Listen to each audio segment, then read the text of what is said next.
આજે આપણે બનાવીશું ચણાની દાળ અને ભાત. તો આપણે દાળને 2-3 પાણી ધોઈ અને બાફવા મૂકી દઈશું. તો આપણે દાળ બાફવા મૂકીશું તેમાં આપણે લીમડાના પાન નાખી દઈશું. સ્વાદ પ્રમાણે મીઠું નાખી દઈશું. અડધી ચમચી હળદરને નાખી દઈશું. 1 ચમચી આપણે અડધી આદુનો પાવડર નાખી દઈશું. તો દાળને બાફવા મૂકી દઈશું. 4 થી 5 સીટી વગાડી લેશું. આપણે ગેસ ચાલુ કરી દીધો છે. દાળને બાફવા મૂકી દઈશું.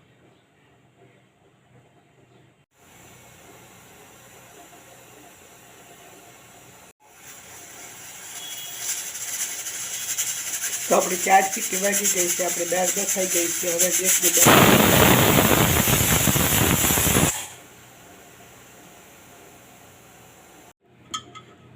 તો આપણી દાળ પણ સરસ મજાની બફાઈ ગઈ છે.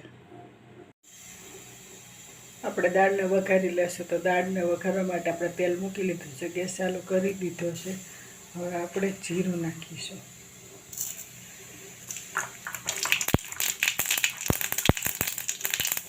રાઈ, હિંગ,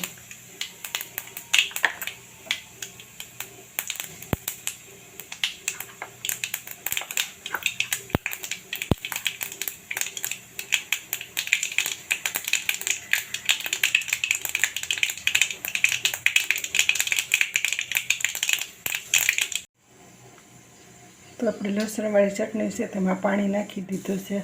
તો હવે આપણું તેલ થઈ ગયું તેમાં નાખી દઈશું.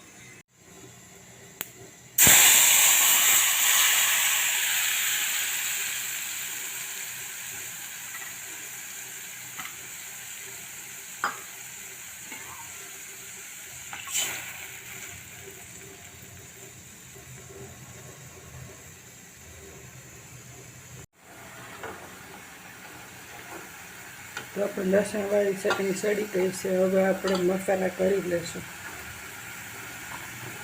તો આપણે 2 ચમચી ધાણા જીરું નાખીશું.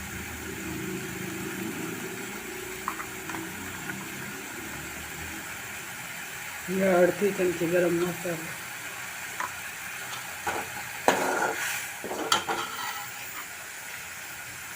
હવે થોડુંક પાણી નાખી દઈશું.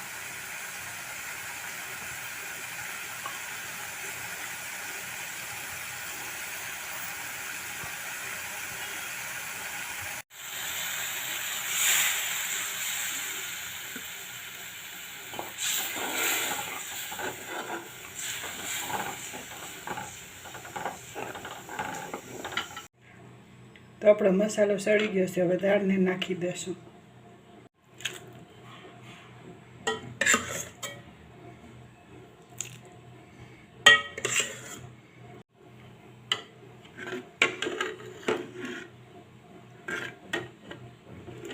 તો આપણી ચણાની દાળ સરસ મજાની તૈયાર.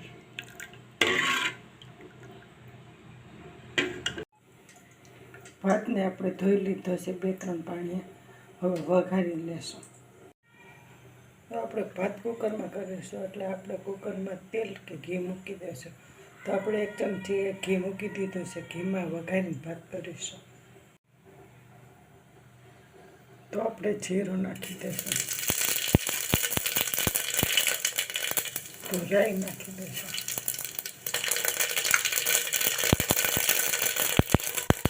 લીમડાના પાન નાખી દઈશું.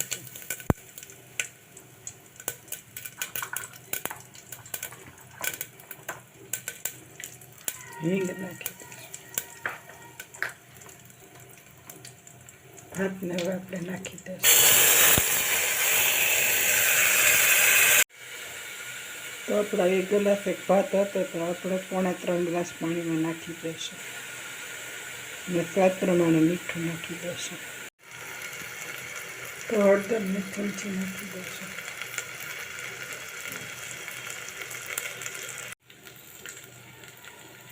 તો આપણે સ્વાદ પ્રમાણે મીઠું નાખી દઈશું. ત્યાર પછી આપણે ભાતને મિક્સ કરી લઈશું મસાલા. તો પાણી પણ આપણે નાખી દઈશું.